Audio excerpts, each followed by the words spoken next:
অনেকদিন পর এই কালো বাইকটা নিয়ে রাইডে বেরোলাম। বাজে এখন 6টা বাজে নাই, 5:58। ইচ্ছা ছিল 5:30টার মাঝখানে রাইড শুরু করার। রাত্রেবেলা বৃষ্টি হয়েছে, রাস্তা একটু ভেজা ভেজা আছে, সো আধা ঘন্টার মতো লেট বলতে পারেন। ভাবছিলাম 100 কিলো চালাবো। 9টার মাঝখানে বাসায় ফেরার একটা তাড়া আছে। গরমের জন্য একটু ছুটির মতো আছে, নট অ্যাকচুয়ালি ছুটি, বাট এই আর কি। সো 5:30টার মধ্যে বেরোতে পারি নাই, এবং বের হওয়ার সময় আবেগের ঠেলায় নিচে নামছি, বাট হেলমেট নিয়ে আসি নাই। তারপর আবার উপরে উঠলাম। সো মনে হয় না 100 কিলো চালাবো, বাট যাই চালাবো। নতুন একটা জুতা পরছি। এই জুতাটা আমার কাছে অনেক দিন ধরে আছে, এটার একটা স্টোরি আছে। স্টোরিটা পরে কোনো এক সময় বলবো না। নতুন জুতা উইথ নতুন ক্লিট, 0 ডিগ্রি ক্লিট পরতেছি for the first time. 0 degree ক্লিটের রাইডিং এক্সপিরিয়েন্সও কোনো একটা ভিডিওতে বলবো না। সো রাইড শুরু করে দিছি, পরে আবার কথা বলি। 30 কিলোর উপরে চালায় ফেললাম আজকে। তো বললাম শুরুতে প্ল্যান ছিল যে টাইম পেলে 100 কিলোর আশপাশ কিছু চালাবো, বাট টাইম একটু কম। তো আজকে বেসিক্যালি চালাইতে বাইর হয়েছি বেশ কয়েকটা কারণে। একটা কারণ হচ্ছে গিয়ে আমার এই যে সুন্দর কালো বাইকটা, যেটা আমি এখন যতই দেখি ততই ভালো লাগে। কাছে গিয়ে আবার দেখাবো বাইকটা। এটা চালাই না বেশ কিছুদিন হয়ে গেছে, লাইক অলমোস্ট 30 দিন, 20-25 দিন, 30 দিন ধরে চালাই না। সো বাইকটা চালাইতে ইচ্ছা করতেছিল। আর ফিটনেসের অবস্থা যেহেতু খারাপ, সো বর্তমানের কি ফিটনেস এটা জানার জন্য আপনার একটা বেঞ্চমার্ক রাইড দেওয়া উচিত। বেঞ্চমার্ক রাইড যে আপনার অল আউট এফোর্টে হইতে হবে এটা আমি মনে করি না। অল আউট এফোর্ট ছাড়াও বেঞ্চমার্ক আপনি তৈরি করতে পারেন। লেটসে আপনি একটা 30 কিলোমিটারের নোন রাস্তায় যাবেন, একটা 30 কিলোমিটারের চেনা রাস্তায় যাবেন। লেটসে একটা অ্যাভারেজ স্পিড আপনি মেনটেন করলেন, ধরেন আপনি 30 kilometre per hour, 26 kilometre per hour আপনার এফোর্ট দিয়ে আপনি আপনার সুইটেবল এফোর্ট দিয়ে আপনি মেনটেন করলেন। সো আপনার কাছে যেটা ইম্পর্টেন্ট সেটা হচ্ছে গিয়ে সেন্সর থাকা। সেটা পাওয়ার মিটার সেন্সর হতে পারে অথবা হার্ট রেট সেন্সর হলেও চলবে। সো হার্ট রেট সেন্সর হলে আপনি দেখবেন যে ওই 25 কিলোমিটার পার আওয়ার স্পিডে বা হচ্ছে গিয়ে ওই 30 কিলোমিটার পার আওয়ার স্পিডে আপনার ছিল কতটুকু, হার্ট রেট ছিল কতটুকু, বা আপনার পাওয়ার ছিল কতটুকু, ঠিক আছে? সো এটা আপনি দেখবেন। তো দেখার পরে আপনি ইউ কন্টিনিউ টু রাইড। আপনার রাইড এন্ডুরেন্স বিল্ড করতে হবে, আপনার বেস ঠিক করতে হবে। কারণ সাইক্লিং করা বন্ধ যদি আপনি করে দেন, মানে একটা গ্যাপ যদি চলে আসে, আপনার ফর্ম যদি পড়ে যায়, ফিটনেস যদি ডাউন হয়ে যায়, তাইলে কিন্তু হচ্ছে কি আপনার বেসটা প্রত্যেকবার আপনার বেসিকে গড়বড় হয়ে যাবে, ঠিক আছে? সো এমন না যে বেস একবার আপনি ক্রিয়েট করে ফেলছেন, আপনার এন্ডুরেন্স আছে, এখন আপনার হচ্ছে গিয়ে আর তেমন কিছু করা লাগবে না, আপনার জাস্ট হচ্ছে গিয়ে 2-1 দিন চালাইলেই আপনার সব ঠিকঠাক হয়ে যাবে। সাইক্লিংয়ের ব্যাপারটা এরকম না। একবার যদি আপনার ফিটনেস চলে যায়, you have to start from the scratch. একদম আবার বেস বিল্ড আপ করে আবার আগের মতোই আপনার করতে হবে। যদিও মাসল মেমোরির হালকা পাতলা কিছু ব্যাপার থাকতে পারে।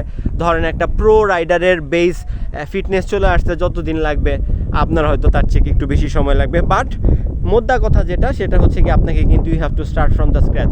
সো আপনি আবার বেস বিল্ড করতে থাকবেন। সো বেস বিল্ড করতে থাকবেন, আপনি বুঝবেন যে সেম স্পিড রাখতে আপনার বুকের ধকধকানি আর আগের মতো হইতেছে না, আপনার হচ্ছে গিয়ে আগের চেয়ে কম কষ্ট হইতেছে একই স্পিড রাখতে। এখন আগের চেয়ে কম কষ্ট হইতেছে একই স্পিড রাখতে। এইটা বোঝার জন্যই আপনার হচ্ছে গিয়ে হার্ট রেট মনিটর লাগবে। তো হার্ট রেট মনিটর কিন্তু অনেক সস্তা একটা ডিভাইস, 2000-3000 টাকায় তারা যে পাওয়া যায়, ঠিক আছে? একসময় তো 1200 টাকা দিয়েও দেখছি।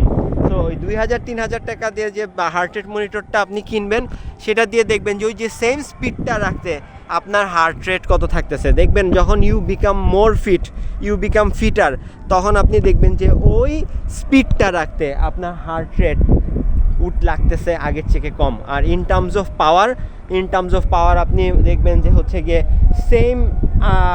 সেম হার্ট রেটে আপনি ধরেন আগের বার চালায় আসছেন, লেটস সে হার্ট রেট ছিল 160 অ্যাভারেজ হার্ট রেটে আপনি চালাইছেন।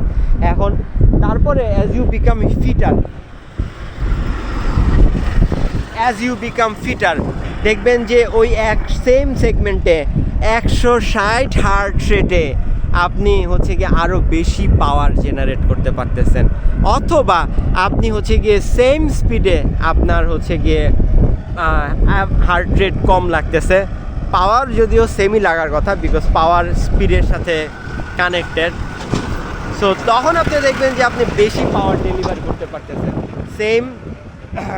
সেম সেগমেন্টে সেম হার্ট রেটে বেশি পাওয়ার জেনারেট করতে পারতেছেন। সো পাওয়ার মিটারের থেকে আমি বলবো এই জায়গায় আপনার একটা চিপ হার্ট রেট মনিটর বেশি পরিমাণে হেল্প করবে টু মনিটর ইয়োর ফিটনেস। আপনার ফিটনেসটা বাড়লো কি কমলো, এই লাখ টাকার পাওয়ার মিটারের থেকে আপনি একটা হার্ট রেট মনিটর কিনে নেন। সো এটা আপনার জন্য আপনার ফিটনেস যে গ্রো করতেছে এটা আপনি বুঝতে পারবেন। সো হার্ট রেট মনিটরের দাম কম, আবারও বলছি। সো হার্ট রেট মনিটর যদি আপনি কিনে নেন আপনার ফিটনেস অ্যাক্টিভিটি আপনি ইজিলি ট্র্যাক করতে পারবেন, because as you become fitter like I said যে হচ্ছে গিয়ে আপনার সেম স্পিড রাখতে হার্ট রেট অনেক কম লাগবে। তখন দেখবে যে আপনার জোন 2 হার্ট রেট অনেকটা কমে গেছে, লেটসে 130 হার্ট রেটে আপনি 30 kilometre per hour average speed easily maintain করতে পারতেছেন। সো আমি সাইকেলটার কথা বলছিলাম, সো এই সাইকেলটা চালাইতে বেসিক্যালি আসছি আজকের দিনে। অনেক দুই তিনটা কারণ আছে আজকের রাইডে আসার।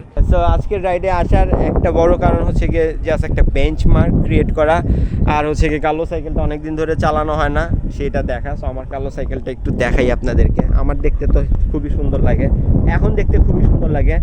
যখন আমি এই সাইকেলটা কিনছিলাম, এই ফ্রেমটা যখন আমি কিনছিলাম তখন আমার এই কালো ফ্রেমটা না অত পছন্দ ছিল না, কিন্তু এখন দেখেন এই বাইকটা কিন্তু অনেক সুন্দর লাগে আমার কাছে, বেশ ভালো লাগে। এটাতে 50 মিলি ডিপ সেকশন হুইল লাগানো আছে, বাট আরেকটু ডিপ লাগাইলে মনে হয় আরেকটু সুন্দর লাগবে। আচ্ছা, এই জায়গার একটা বেস্ট জিনিস বলি, এই রুটটার একটা বেস্ট জিনিস বলি, এটা হচ্ছে গিয়ে ভোলাগঞ্জের দিকের রুটটা। সো আমি কোম্পানিগঞ্জে দাঁড়ায় আছি। এই জায়গায় একটা বেস্ট জিনিস হইলো গিয়ে দেখেন, আমি জানি না এটাতে কতটুকু ক্যামেরাতে কতটুকু আসতেছে, বাট হরাইজনে ওই যে দেখতেছেন ওইগুলো হচ্ছে গিয়ে মেঘালয়ের পাহাড়, ওইটা হচ্ছে গিয়ে মেঘালয়ের পাহাড়, এবং 24 কিলোর মতো আসার পর, এবং সুন্দর এদিকটা কিন্তু বেশ সুন্দর, বাট ওই যে হরাইজনে যেটা দেখতেছেন দ্যাট ইজ পাহাড়। এখন বেস্ট ব্যাপার হচ্ছে কি, এই যে মাত্র 24 কিলো চালাইলে পাহাড়ের আউটলাইন দেখা যায়। আমি পাহাড়ের বিগেস্ট ফ্যান, মানে আমারে যদি বলেন সাগর নাকি পাহাড়, আমি 100 বারই বলবো পাহাড়, ঠিক আছে? সেটা ছোট পাহাড় বড় পাহাড় খুবই ভালো লাগে। সো এখানে আসলে পাহাড়টা দেখা যায়। একটা ট্রানজিট নিয়ে ভিডিও বানানোর ইচ্ছা আছে, বুঝছেন? ট্রানজিট ইন্ডিয়ান দাদারা তো ট্রানজিট চাইতেছে, ট্রানজিট ওনারা পায়াও যাবে, বিভিন্ন জায়গাতে ট্রানজিট নেবে, এবং ট্রানজিট আপনি এই জামানায় মানে এই বিশ্বে ট্রানজিট আপনার দিতেই হবে, এটা তো মিউচুয়াল হেল্পের মতো। এখন ব্যাপারটা মিউচুয়াল হওয়া দরকার আর কি। এটার জন্য আমিও একটা ট্রানজিট দাবি করতেছি ইন্ডিয়ার কাছে, দাবি করবো, এটা নিয়ে একটা ভিডিও বানাবো, আমার ট্রানজিট লাগবে। সো আমরা যদি এত ট্রানজিট নিয়ে আমাদের সাইক্লিস্টদেরকে একটা ট্রানজিট দেওয়া লাগবে, সো সেটা নিয়ে একটা ভিডিও বানাবো বলি তো অনেক কথাই মাথার মধ্যে আসছে যে আমাদের সাইক্লিস্টদের জন্য একটা ট্রানজিট লাগবে। আচ্ছা, আজকে প্রথমবারের মতো 0 ডিগ্রি ফ্লোট এর একটা ক্লিট পরে বেরোইছি, এবং একটা নতুন জুতা পরছি। এই যে নতুন জুতাটা, এটা একটা বন্ট্রেজারের জুতা। এই জুতাটার একটা কাহিনী আছে, একটা মজার কাহিনী হইল গিয়ে, এই জুতাটার একটা সাইজ হচ্ছে গিয়ে 40 আর একটা হচ্ছে গিয়ে 39। তো এই যে বাম সাইডেরটা 40, ডান সাইডেরটা হচ্ছে গিয়ে 39। এখন এই জুতাটা আমি যার কাছ থেকে কিনছিলাম সে আমার কাছে বলছিল যে হচ্ছে গিয়ে 39 সে কিনছে, তার পায়ে হয় না। তো আমি বলছি ঠিক আছে, 39 is my size, I am gonna take it. এখন আয়না দেখি যে একটা সাইজ 40 আর একটা হচ্ছে 39। এখন আমি তো খুঁতখুঁতা। এখন ওনারে আর এই জুতা ফেরতও দেওয়া হয় নাই, ওনারে জুতার দামও দেওয়া হয় নাই। 1 বছর 2-1.5 বছরের মতো মনে হয় জুতাটা আমার এখানে পরে আছে, আর উনিও এই জুতাটার কথা কিছু বলে না। এখন আমার বন্টের জুতাটা একটু ছেঁড়া ছেঁড়া অবস্থা, এখন বন্টের ক্লিটও লাগানো লাগবে। সেটা নতুন ক্লিট ছিল 0 ডিগ্রি ফ্লোট, ভাবলাম যে নতুন ক্লিটটা নতুন জুতাটায় লাগাই।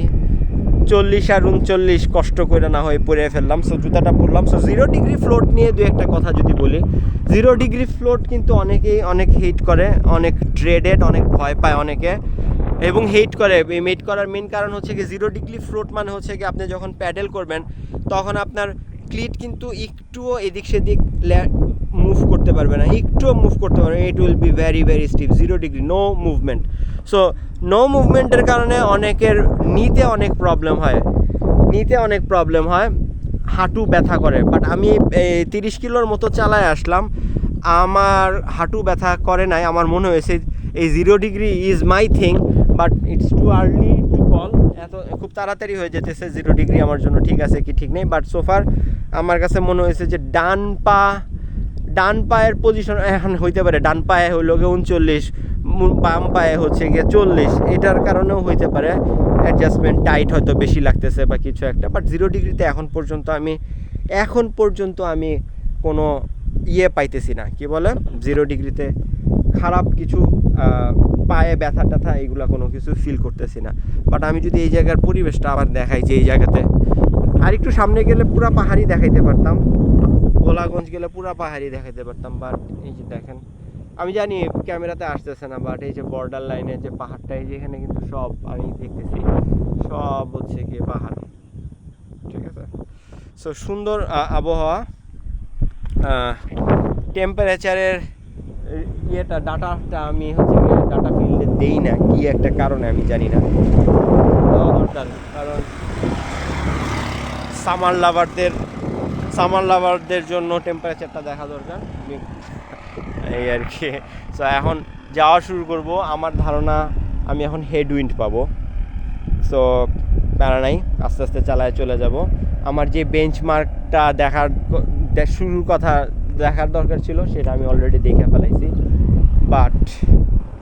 বাট আর নাই কোনো বাট।